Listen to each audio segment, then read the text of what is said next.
just to fill it in. You have a nice shape already, but I want to make it a little bit more defined. So what I would do is take my brow pencil. The thing with brows is you never want to use black. Black is always too harsh. Dark brown or black brown is good. From the nose to the eyes, the middle of the eyes, that's the arch. From the nose to the corner of the eye, that's the tail. Okay? I'm gonna do it again, maybe if you turn just a little bit. Everyone can see okay? From the nose to the top here, that's where it's gonna start. Nose to the middle of the eye, that's the arch. Nose from the corner of the eye, and that's the tail. So I just try to map out the brows that way. You also want to make sure you do short strokes as opposed to long lines. We want it to look as natural as possible.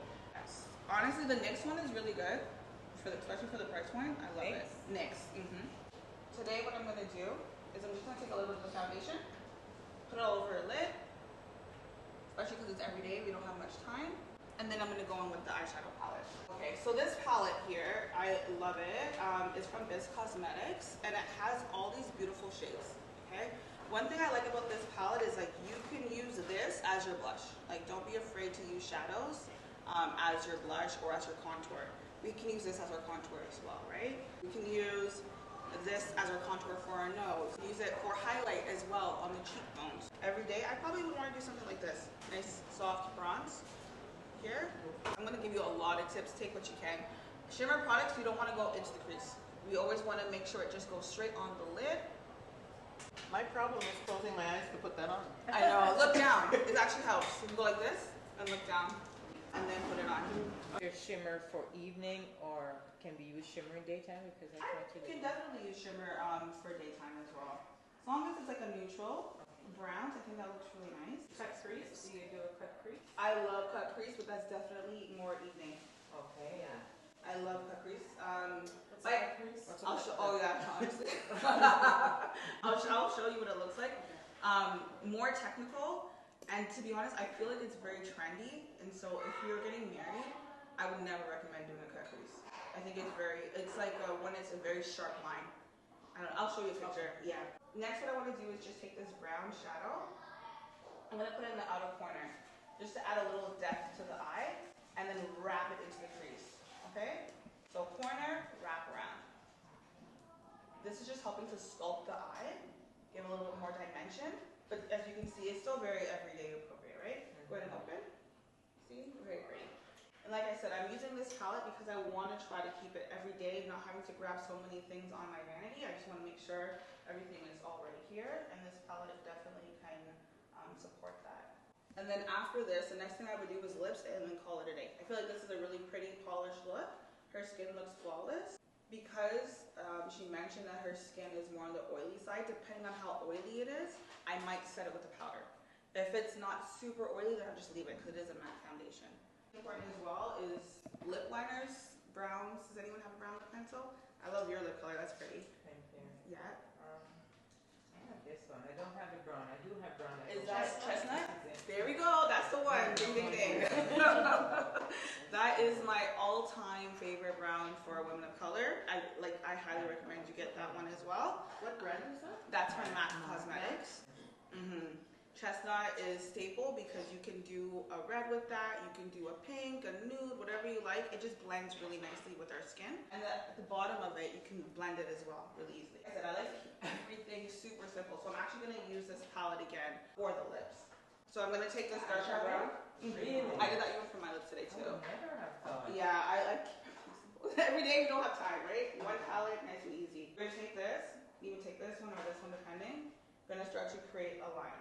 And it actually stays quite a bit. So what if we eat it? It's the same as when you do your pencil, like how it lasts. Yeah. You see how it created a nice shape for her there? And the line, that's the same. And on top, you can just go in with your lip gloss or your lipstick. Have a link? Yeah, we're gonna share the link. She'll have all the details.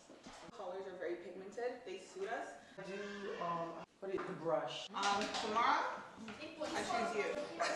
Yeah. I like what we just did here. Just like a nice subtle base. We're gonna add on top of this. Yes. That's great. I'm ready. What we're gonna do for contouring, it depends. What contour does, it helps to slim the face down, give more dimension to the skin. Some people have bigger foreheads, so they want to slim that down. Some people don't, so it's not necessary. So I can show how to reduce Everywhere, like here. Girl, you do nothing. No. You have to do that. I'm sucking it in. I think we had a couple questions with regards to brushes and what they're used for and what to use for eyes. I like to use two brushes mainly. One that's flat, like this. Flat brushes really help to put on the eyeshadow, okay? Really helps to put on the eyeshadow, flat brushes. What's this one? Fluffy brushes like this, even fluffier, these ones really help to blend out the shadow. Yep, that's perfect, yeah. Oh, that's mine. I was like, that's perfect, that one, yeah. So fluffy ones like this. If I had to only pick one brush, I would rather do something I can blend. I like soft, diffused looks. These two, you can do a lot with your eye makeup. It looks like this. Yep, for concealer. This is my ultimate favorite. You can get this at Walmart or Amazon. Oh, okay. What's the name on that? Real Techniques setting brush. This one is discontinued, but a brush like this. I have one of them. Perfect. Yeah, I was so sad. This is good for powder, setting your face with powder, for blush and contour. A liquid product. I like the brushes that are more synthetic. It feels a little bit more slippery, more shiny. It's kind of like these brushes. They blend better. Like synthetic blends better with liquid. These brushes, I know this is a little harder to understand, but I'm going to try it, and I'll label it in the PDF as well. These brushes are more porous, so these are better for powders. Yeah, you can still do liquid foundations with this, but I just find it works better with powder. What you want to do is start from where the ear is, right about here, and go towards the lip, right? I would say put about 2 fingers here, and that's where it should stop. So we're going to do a contour from here to here, okay? I'm taking my Fenty stick, this is called Truffle, and I'm going to just literally go like this. Okay? We're going to go right underneath here, right? Contour is helping to create shadows of the face, so we're going to go right here. Just go right across, right? Just creating dimension and shadow. Some people like to contour the nose. Guys, I'm not a fan. If a client asks, I will.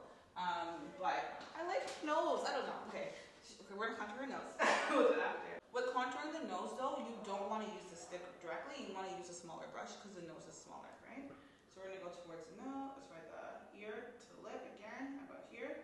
The new trend on TikTok is for people to do this model contour if you want it to be extra snatched, where they go from here, here, and then they drop it down. It's a bit much for me, but like, you can try it if you like. So you guys can see how it's starting to create a shadow. Pressing it in too helps to blend it as well. On top of this, we're going to add the blush. Here, this part you can actually just blend it out. 2 to 3 shades darker than your complexion. Not lighter, not the same. 2 to 3 shades darker than your complexion. You want it to look as natural as possible. If you want to go ham and, you know, be very dramatic, do it. Go for it. How I would blend the blush and the highlights with this, okay? And take your time, too. No rush. I promise you, like, if you're not sure what to do, just keep blending and it will all come out. This palette here from BISC Cosmetics. I'm gonna try this one and this one. I'm gonna try this blush on her. This is eyeshadow palette, but I'm gonna try as a blush on her cheeks.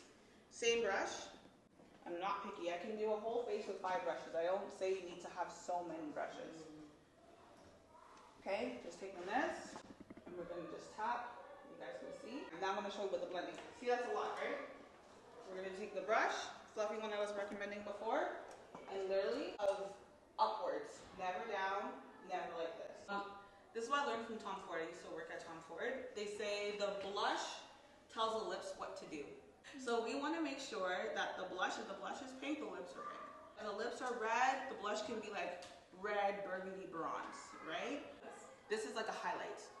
Yeah, highlight right on the cheekbone. All right, so I'm gonna take a little bit of this same brush. I'm gonna turn this way again, and now the highlight goes above the blush. Exactly. Almost want to layer the 3. And we're gonna just place it here. You guys see all that? Just kind of makes your cheekbones pop a little bit. It depends on how much you want it to be, like how intense you can apply, but just go right on top of the blush. The brush I love underneath the eyes, same one, Real Techniques. Gonna use a very little bit. Another thing is you don't need to use a lot. A lot of people use way too much. Just a little bit goes a long way. And a lot of times the darkness is literally usually right here, not the whole under eye. usually it's at like a little socket. That's where you want to do the color corrector. You don't do it everywhere. So right now I don't really see too much tomorrow, but okay. You've seen me with I that. see it. Go to the ceiling. So we're gonna put it right here. That's where we would put it. Right in the socket, in the eye area. So 2 to 3 shades lighter. I'm going to love the Sephora collection concealers. They're affordable and good shade range. That means a lot to me. So I'm going to use that. I'll probably just use a little bit of Dior just to get the lighter shade. But always want to make sure that it's about 2 to 3 shades lighter than your complexion. A lot of times, like I said, our chest is a lot lighter than our face. So even if you want to match the concealer to your chest, that will look really nice. So it will look very cohesive all together. So getting the right concealer shade from your chest and bring it up here, it looks beautiful.